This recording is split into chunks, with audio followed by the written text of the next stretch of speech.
اے ایمان والو، اے ایمان کا دعویٰ کرنے والو، اے مومن ہونے کا گمان رکھنے والو، اے مسلمان ہونے کا دعویٰ کرنے والو، فرما برداری کرو اللہ کی اور فرما برداری کرو رسول اللہ کی۔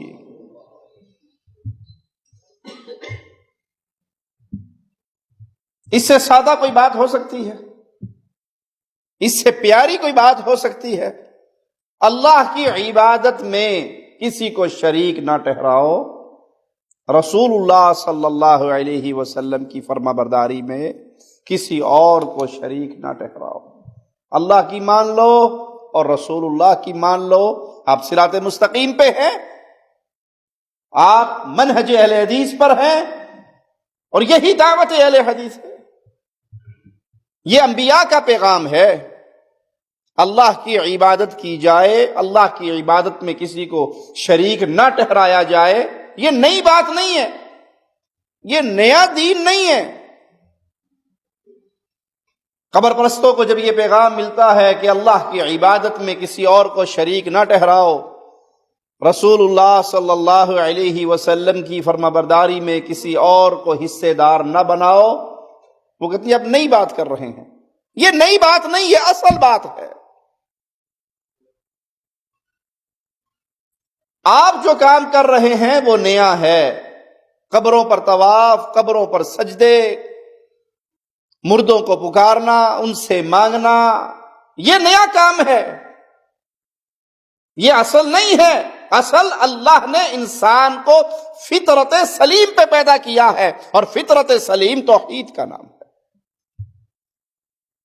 آپ نے شرک کے راستے کھول کے نیا کام کیا، جو آپ کو شرک سے منع کر رہے ہیں، جو آپ کو پیر پرستی سے، امام پرستی سے منع کر رہے ہیں، یہ نیا کام نہیں، یہ تو قرآن کا پیغام ہے۔ قرآن نے جو حکم دیا ہے وہ اللہ اور اس کے رسول کی فرما برداری کا ہے، منہ موڑنے کا نہیں۔ اور جو منہ موڑتا ہے وہ صراط مستقیم کو چھوڑتا ہے، وہ منہج اہل الحدیث کو چھوڑتا ہے۔ اور یاد کر لیجئے، جس سے صراط مستقیم چھوٹ گیا اس کا ٹھکانہ جہنم کی دہکتی ہوئی آگ ہے۔ مالک کا فرمان سنیے، قل اطیعوا اللہ والرسول فإن تولوا فإن اللہ لا يحب الكافرین، کہہ دیجئے فرما برداری کرو اللہ کی اور اس کے رسول کی۔ اور اگر تم منہ موڑتے ہو کس بات سے؟ اللہ اور اس کے رسول کی فرما برداری سے منہ موڑتے ہو تو اللہ کو کافروں سے کوئی محبت نہیں ہے۔ پیارے بھائی، بڑا سادہ درس ہے، بڑی سادہ باتیں ہیں۔ اللہ ہمارا خالق و مالک ہے، اس نے ہمیں پیدا کیا ہے، وہ یہ حق رکھتا ہے کہ جب وہ ہمارا رب ہے، وہ ہمارا رازق ہے، وہ پیدا کرنے والا ہے، وہ موت و حیات پہ کنٹرولر ہے، تو وہ حق رکھتا ہے کہ جس نے کھلایا اور پلایا ہے اس کے گن گائے جائیں، اس کی عبادت کی جائے۔ یہ سادہ اور سچی اور سچی دعوت ہے۔ اس کی عبادت کیسے ہوگی؟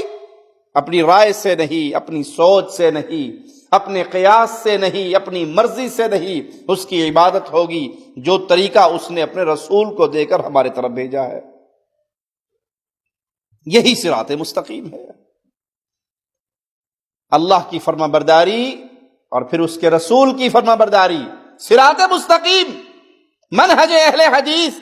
اور جو اس سے ہٹ گیا، قرآن کہتا ہے پھر اللہ کو کافروں سے کوئی پیار نہیں ہے، اللہ ان سے محبت نہیں کرتا۔ جو اس راستے کو چھوڑے گا وہ کفر کے راستے کو اپنائے گا۔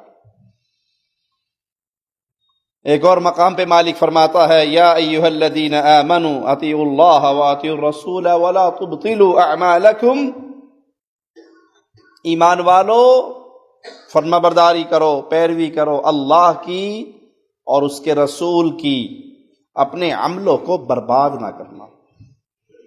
کیا معنی؟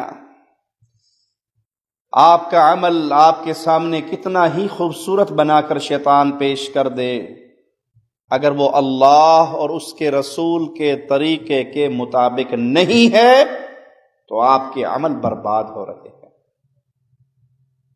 آپ اس کو جتنا مرضی رنگین بنا لیں، خوشنما بنا لیں، اس میں پیروں سے جتنے مرضی رنگ بھروا لیں، اگر وہ دو چیزوں سے خالی ہے، اللہ اور اس کے رسول کی پیروی اس میں نہیں ہے، وہ کتنا ہی خوبصورت بنا لیں، اس کی شان جتنی مرضی اپنے پاس سے تراش لیں، اللہ کے ہاں وہ قبول نہیں ہوگا۔ عمل کرنے کے باوجود انسان بربادی والے گڑھے میں گرے گا۔ اب یہ باتیں جٹ کی سمجھ میں آنے والی نہیں ہے، دیہاتی کو سمجھ آنے والی نہیں ہے، اس میں کوئی ہیر پھیر ہے، چیکے چنانچے چونکے کی کوئی بحث ہے؟ بھائی اللہ تمہارا خالق ہے، عبادت حق ہے اس کا، فرما برداری اس کے حکم سے ہوگی تو رسول کی ہوگی۔ یہ سادی ڈیفینیشن ہے اسلام کی، اور یہ سادہ تعریف ہے مسلک اور منہج اہل حدیث کی۔